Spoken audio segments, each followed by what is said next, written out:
Hurmatli obunachilar, men o'nlik kasrlar mavzusida olayotgan videoimda 4-chi rejaga kelganda mana bu o'nlik kasrlar ustida qo'shish amalini ko'rganimizdan keyin video to'xtab qoldi. Shuning uchun ayrishdan boshlab o'zi ozgina qolgandi. Ayrish, ko'paytirish, bo'lish o'zi qolgan. Shularni tezda o'tib ketamiz tushuntirib. Demak, ayrishga kelgan edik. Buni ham xuddi shunaqa xona birliklarini tagma-tag yozamiz. Ya'ni o'ndan birlar xonasini ostiga o'ndan birlar xonasini qilib yozib olamiz. Mana ustun shaklida ayirib beraylik buni. Hop. 0,987 ayrilgan 0,100dan 3 ekan. Endi mana 100dan birlar xonasiga mos tushdi. Lekin buni ko'radigan bo'lsak 0,100dan 3 turibdi. Lekin bizda ayriluvchimiz 3 xona virguldan keyin 3 ta xonasi bor. Demak, buni ham 3 ta xonaga keltirib olishimiz kerak. Ya'ni 3 dan keyin bitta nolni qo'shib olishimiz mumkin. Aytib o'tganimdek, o'nlik kasrlarda mana bitta o'nlik kasr turibdi. Uni orqasida, ya'ni o'ng tomonida cheksiz nollar bor. Endi biz kerak payti o'shalardan bitta istalgan sondagisini olib yozib olishimiz mumkin. Uni ortida cheksiz nol mavjud. Bu nimaga deydigan bo'lsangiz, nimaga uni orqasida cheksiz nol mavjud? O'zi bu 0,100dan 3 turibdi, to'g'rimi? 100dan 3. Buni 3 ta nolga keltirib olmoqchi bo'lsam, surat mahrajini 10 ga ko'paytiraman. 3 ko'paygan 10, mahrajda ham 100 ko'paygan 10 bo'ladi. Shunda 30 taqsim 1000 ga keladi. Ya'ni 0,1000dan 30 ga keladi. Ya'ni balki kasrning asosiy xossasidan foydalandik. Hozir surat mahrajini 10 ga ko'paytirib, xuddi shunaqa qilib orqasidan istalgancha nolni biz qo'shib olishimiz mumkin. Kerak bo'lganda. Xo'p, ayirsak nima bo'ladi? 7dan 0 ayirsak 7, 8dan 3 ayirsak 5, 9dan 0 ayirsak 9, 0dan 0 ketdi. Demak, bizning natijamiz 0,1957 ekan. Ikkinchi misolimizda yechamiz. Bunda ham 100,000dan 37,701 turibdi. Ayiruvchimiz 0,1000dan 2 ekan. 0,02. Mana birinchi hop ayriluvchimizda 0 virguldan keyin 5 ta xona turibdi. Buni ham 5 ta qilish uchun bizga 2 ta 0 kerak. 2 ta 0 qo'shib oldik. Endi ayirish amalini bajaramiz. 1 0 5 7 ketib qoldi. 7 3 va bu yerda 1. Demak, ayirmamiz 1,100,000dan 37,501 ga teng ekan. Demak, shundaylar deb o'ylayman. Nollarni qo'shib olishi. Uchinchi amalimiz ko'paytirishga keldik. Ko'paytirganda mana shu yerda o'chib ketib qolibdi. Virgulsiz degan bo'lsa, virgulsiz oddiy sonlarni ko'paytirgandek. Ko'paytiramiz oxirida. O'chirg'ich tegi mana o'chib ketib qolgan. Hop. Ko'paytirish amalini bajarganda nima qilamiz? Hozir bu yerda o'nlik kasrni butun songa ko'paytirishimiz kerak ekan. O'nlik kasrni butun son ko'paytirganda ham, o'nlik kasr o'ziga ko'paytirganda ham virgullarni yo'q deb tasavvur qilamiz. Ya'ni 402 ni 6 ga ko'paytiryapmiz deb tasavvur qilamiz. Demak, 402 ni 6 ga ko'paytirsak nima bo'ladi? 2 1 42. 4212 bo'lar ekan. 402 ni 6 ga ko'paytirganda.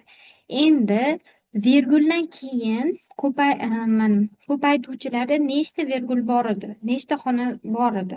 Virguldan keyin 2 ta xona bor edi bu yerda. 6 butun sonli virguldan keyin son yo'q edi bunda.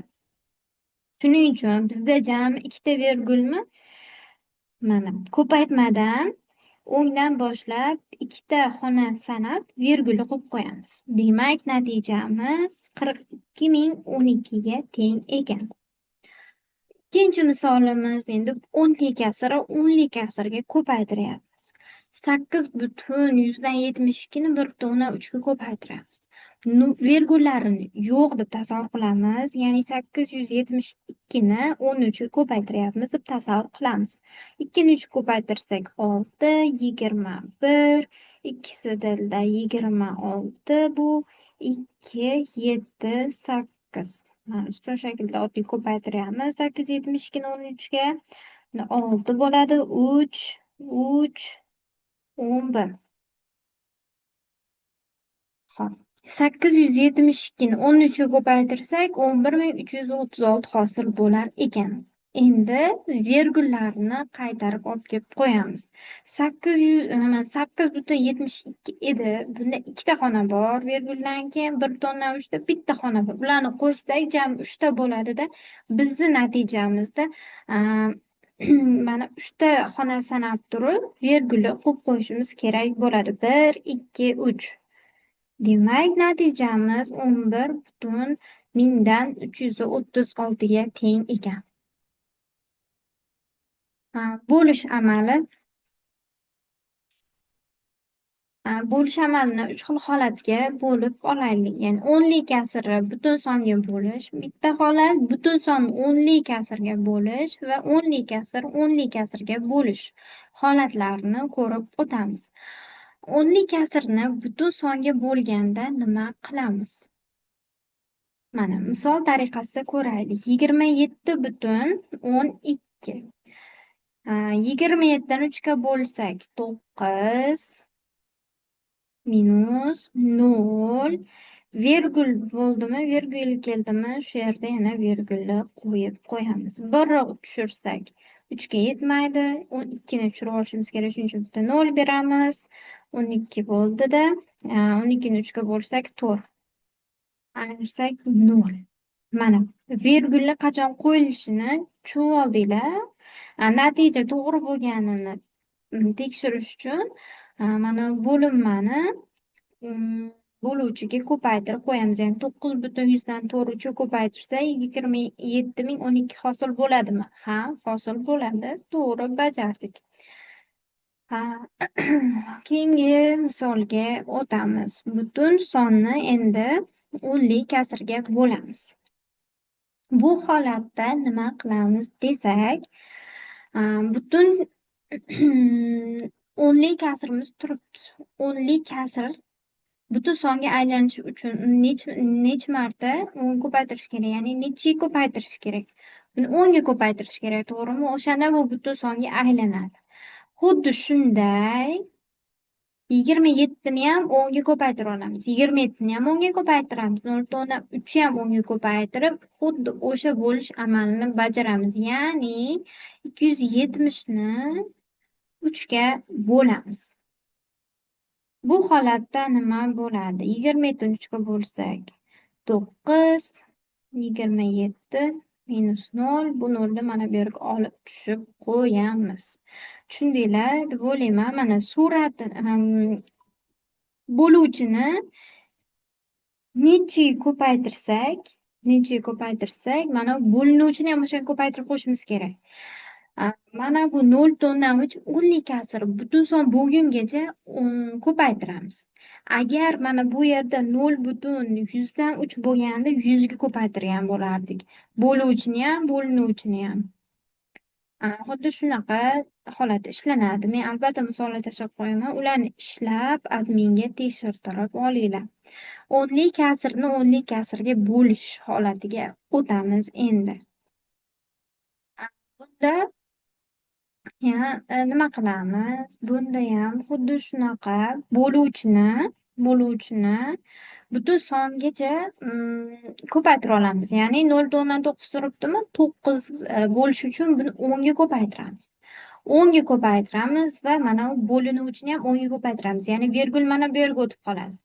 700 mana boshqadan yozaylik. 720,9 ni to'qqizga bo'lishimiz kerak. Boyagi o'nlik kasrni butun songa bo'lish holatiga tushirdik hozir.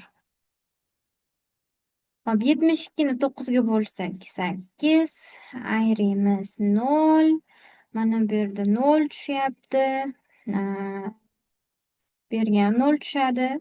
Chunki 0 o'zi 9 ga yetmaydi-ku. Keyin mana virgul bo'ldimi? Virguliga keldikmi? Mana shu 80 dan keyin virgulni qo'yib qo'yamiz. 9 ni tushirdik. Bunda 9 9 ga bo'lsak 1, ayrimiz 0. Demak, natijamiz 80,1 ga teng ekan. Xo'sh, buni ko'paytirib ko'rsak 720,9 hosil bo'ladimi? Hosil bo'ladi. Bo'lishni to'g'ri bajardik. Hop, misollarni to'g'ri tushundinglar deb o'ylayman. Iloji boricha maydalab tushuntirib berishga harakat qildim. Tushunmagan qisminglar bo'lsa, mana bu joydan tushunmadim desanglar, albatta boshqatdan o'zinglarga tushuntirib qo'yaman, harakat qilaman, misollarni ishlanglar, tekshirib beramiz. Bepul darslardan unumli foydalanib qolinglar. E'tiboringlar uchun rahmat.